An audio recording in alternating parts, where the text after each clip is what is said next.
دیکھیں، اگر ایک بے جان چیز پتا اس کا بھی علم ہے اللہ کو کہ وہ کہاں گر رہا ہے، کب گر رہا ہے، تو پھر آپ کے غم کا بھی اللہ کو علم ہے، آپ کے دکھوں کا بھی اللہ کو علم ہے، اور وہ آپ کی پکار کو سنتا ہے۔ لیکن شرط یہ ہے کہ مدد مانگی جائے، تبھی وہ آپ کی پکار کو سنے گا نا، کہ جب آپ اسے پکاریں گے۔ لیکن انسان جو ہے نا، وہ پہلے ساری دنیا کو مدد کے لیے پکارتا ہے،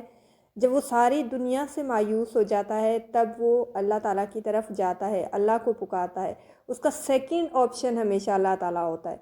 تو اگر وہ پہلا آپشن ہی اللہ کو رکھے تو میرے خیال سے وہ کبھی بھی کسی تکلیف کو زیادہ فیس نہیں کرے گا، اور کوئکلی جو ہے نا وہ اس مشکل حالات سے فوراً سے نکل جائے گا۔ لیکن وہ ان مشکل حالات میں اتنے لمبے عرصے تک رہتا اسی لیے ہے کیونکہ وہ اپنے رب سے ڈسٹنس پر ہوتا ہے، یا اپنے رب سے فاصلے پر ہوتا ہے، اور وہ اس کو پکارتا نہیں ہے، وہ پکارتا دوسرے لوگوں کو ہے، وہ پکارتا ایسی مخلوق کو ہے جو وہ خود محتاج ہے۔ تو وہ اللہ تعالیٰ کی ذات کو جتنی جلدی پکارے گا، جتنی جلدی وہ یہ ریلائز کرے گا کہ اللہ تعالیٰ کی ذات ہی ہے جو ہر مشکل میں اس کی مدد کر سکتا ہے، ہر مشکل میں اس کو فوراً ریسکیو کر سکتا ہے، تب وہ فوراً ریسکیو بھی ہو جائے گا۔